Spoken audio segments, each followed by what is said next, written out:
So, as for the question, would I recommend the book?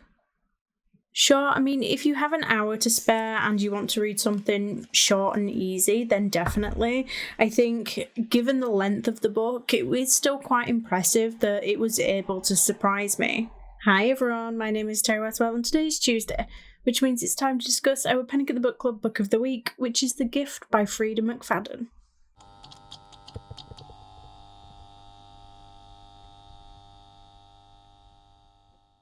If you like romance, fantasy, or even thriller, basically anything fiction book related, then I suggest you head on over to the channel's intro video, where you can find out more information on how you can take part in this online book club. We announce books at least 4 weeks in advance, and we accept your bookish feedback in a wide manner of ways. Post your comment below a video, send in a voice note, or even send me a short video clip of you discussing the book. Alternatively, you can just send me a direct message. It's Christmas Eve and Stella Hansen is broke. She's so broke she can't even afford a gift for her husband on their first Christmas together as man and wife. But then a mysterious storekeeper at a pawn shop offers Stella an intriguing trade. Stella wants more than anything to give her husband the Christmas gift of his dreams, but will it come at a terrible price? So this is the spoiler-free part, where first we'll discuss any spoiler-free points before moving on to a clearly marked section of the video which will contain spoilers and more specifics about the book. These eyebrows look wild. Obviously they're not done yet. As usual, let's start with those chapter lengths. Does it really matter? I mean, I think if we're talking about a book that's 300 to 600 pages long, then I do think that chapter lengths do make a big impact, but this one was like 40 pages long. I think I've read books where the chapters have been longer than this entire book, but with 6 chapters and 1 epilogue, I mean, you do the maths, like, the chapters weren't particularly long. You know, I never ever read short stories, but it just felt so efficient to be able to read an entire book in less than an hour. So I guess the question now is, was it worth the 40-ish minutes it took me to read it? As usual, Freida Mcfadden's writing was nice and easy, although I think because it was a short story, it was a lot more oversimplified. Like, he didn't really spend much time dilly-dallying and getting to know the characters and their lives. You know, it's pretty simple and straightforward, and I think the storyline could have been a really interesting one. Like a lot of Freida Mcfadden's writing, I think she didn't take the most obvious or most expected route.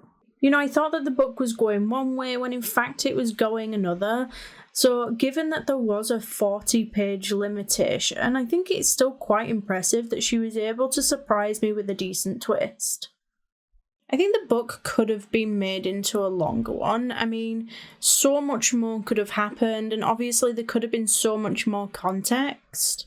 Like, I'm not really sure why she chose to do this one as a short story. Perhaps because it's a seasonal thriller, she didn't want to, spend too much time on something that would only really sell during Christmas, or, I don't know, perhaps she was just happy with how it turned out. I rated this one 3.5 stars because I wouldn't say that this one had much of a thriller element. You know, it was kind of like a pilot episode. There's definitely enough to draw you in, but then by the time the thriller stuff finally starts happening, it's already over. If I had to compare this to any other book besides this author's other work, then it would probably be something like The Girlfriend by K.L. Slater. Obviously that's at a pinch because this is a short story and you're not going to get a 300-400 page book in only 40 pages. I guess what I'm trying to say is that it has a similar sort of writing style in that easy to read sort of way. However, it obviously lacks some of that character building, the story development that something like The Girlfriend has, simply because it is a short story. Now we're moving on to that part of the video where I suggest if you haven't read this book yet, go do that first, because beyond this point there'll definitely be spoilers.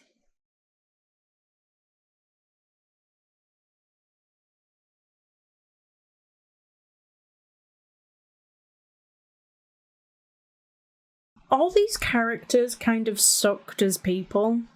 I mean, in the end, Stella was in fact not very stellar. Her husband was a bit of a dick. Helga was not actually a nice old lady, and even Bessie was an unsupportive co-worker who was so strongly opinionated and willing to rob a dead old lady. So far, not an amazing list of people. I don't know if this is going to be a popular opinion or an unpopular one, but Stella seemed pretty ungrateful. Ignoring her husband's extracurricular activities and just focusing on the gifts, this woman was about to walk home empty-handed of gifts for her husband for Christmas. Like, she wasn't exactly happy about it, but if it wasn't for this mystery woman offering her some weird-ass trade, she would have gone home empty-handed. She was the main breadwinner. He had no job, he was studying, he likely didn't have any money either. And if she had a problem with that, maybe that's something they should have discussed before he quit his job. The thought he came up with obviously wasn't perfect, but it was a creative solution. The guy obviously doesn't bake, and he put the effort in, and it's supposed to be the thought that counts. I mean, she was just so ungrateful. So was he, but obviously when she kicked off, it just gave him the excuse he needed to finally get out exactly how he was feeling. Like, maybe I'm just easy, but I love me some brownies. I'll just eat around the burnt bits. Just for the record, he was a dick too, even more so after we found out he was cheating. I thought that Helga was a really interesting character. Originally, I thought it was going to go down like this cursed objects route, but actually I really liked that it turned out that she'd actually curated this whole thing, even though in the end she didn't really need to. When in fact he was already packed, ready to start his new life with her daughter. Stella didn't need to lose her hair at all. I think I would look terrible bald. Like, I just don't think it would work at all for me. So, as for the question, would I recommend the book? Sure, I mean, if you have an hour to spare and you want to read something short and easy, then definitely. I think, given the length of the book, it was still quite impressive that it was able to surprise me. Will I be reading any more by Freida Mcfadden?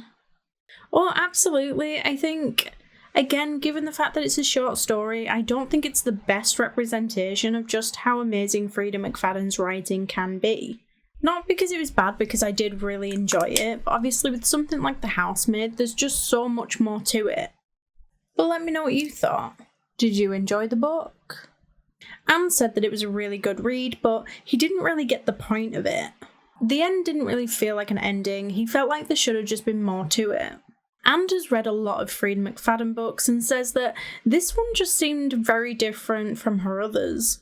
It wasn't very tense or exciting. He wouldn't have really put it down as a mystery or thriller until the very end. He would recommend this book for someone who maybe just wants a quick read for like a car ride or something. Anne says that if the book was a little bit longer and had more of an opportunity to go into more detail and have more character and atmosphere building, then it would probably be a lot better. Anne said that he didn't love it, but he didn't hate it. It was just kind of I absolutely agree. As I said, it was kind of like a pilot episode that it was really intriguing to start with, but as a whole, it was just, I don't know, just not enough. Fee said that it was okay. It was kind of random, but it was a quick and easy read, and she enjoyed the twist at the end. Fee was kind of hoping for a little bit more, maybe 30 or so pages, because she would have liked to have known a little bit more about what happened to Justin and what she did to him. When she started cutting her hair off for a watch chain, Fee was like, "Girl, you crazy." But to be fair, maybe that should have been the red flag waving around the room to indicate that maybe she was a little bit nuts. Oh my god, that's such a good point. Like, the only thing I can think of is that maybe it was a drastic attempt at trying to fix what she knew subconsciously was a failing marriage, but cutting your hair off for a watch chain of all things is wild.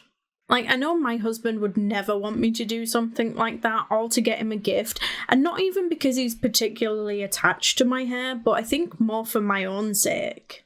This week for Panic at the Book Club, I think I read The Gift. I think so. I think it's called that. Anyway, it's a short book. I've never actually read a short book before, not since I was like 4. And it was a bit of a weird experience. Because like there wasn't actually enough time to get into the details, obviously. But like she did a really good job of like setting the scene and like creating this eerie environment quite quickly in the cafe at the beginning. To be fair, with some like normal cliches, but I think with a short you probably have to use those. I would say it would actually make quite a good YouTube short horror film. Because I think there's enough content there to like make a really good like 6-minute mini movie. She's also an idiot. You never follow the gypsy lady. I thought she was a gypsy lady. Turns out she was like Nordic or some crap. Yeah, never follow the old creepy lady you thought was dead. Oh, you're dead, love. Yeah, I'll go to your shop. I'm not going to get murdered for kidneys or something. That's fine. I had a good point. I had a main point. I can't remember what the point was. Oh yeah, I honestly thought it was going to be super cliched and she was going to sell her soul. But like she sold her hair, which is definitely weirder and kind of gross. But I enjoyed it. Took me about like 35-40 minutes to read. But yeah, see you whenever I do a next video, I suppose. So this week I read The Gift by Freida Mcfadden. It does feel a little bit hard to discuss The Gift because obviously it's so short. It feels like not enough's happened to be able to discuss about it. But what I did read, I did quite enjoy it. I rated it 4 stars. Obviously it's really short. There's not a lot you can say about it without spoiling something. Something I did think though is that the beginning was too long. It's like that you had the beginning where you've got Stella working in this calf diner thing on Christmas Eve, and that seemed to go on for ages, whereas the more significant parts of the book all happened at the end. There was like, I'd say 3 significant parts after the diner part, and those parts were all really short, whereas the insignificant part seemed a lot longer. So I'd have rathered it been switched. There was also a bit at the beginning, which I don't think it's a spoiler as such if I say it, because it literally happens right at the beginning, where Stella's going to ask Hilda to leave because they're about to close and they think that Hilda's dead. And I'd say it doesn't sound a lot. They went on about it for like about maybe 3 pages. That doesn't sound a lot, but it kind of is. And I just thought that was just pointless. I'd rather have had those like 3 pages or whatever put at the end, because that was literally pointless, her being dead. She was literally dead and then she woke up and she was actually just asleep. So I just feel like that was really pointless. It didn't add anything to the story at all. I did, however, audibly out loud gasp when the plot twist happened at the end. I was not expecting it. I can imagine, now I know what it is, I can imagine people would see that coming. However, I don't read a lot of mystery and thriller and all of that stuff, so I get surprised easily. But yeah, so I did think it was quite good. However, I can see how other people might be able to predict it a mile off. I am finding it hard to review, to be honest, because it is so short. It's hard because I can say that I enjoyed it. However, I don't feel like I really knew the characters. I don't know anything about their backstory. You don't obviously get a lot of character building in the very few pages it is. So it is hard to review. I can say that I think the chapter lengths were quite good. Not that it really matters, because you could probably easily read this in an hour if you wanted to. I think if you was going on like a fairly long train journey or something, this would be something good to take, because it's short. You'll probably finish it on your journey. Whatever. It's just... it is what it is, isn't it? Just take it as it is at face value. But thanks, and I hope you have a lovely Christmas.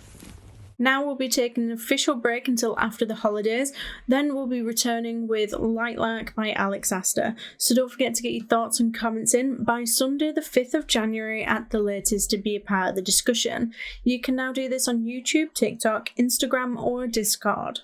The following week will be the 7 Husbands of Evelyn Hugo, but don't forget, if you do need a little bit longer to read a book, we do now list the next 4 books down below along with the discussion dates.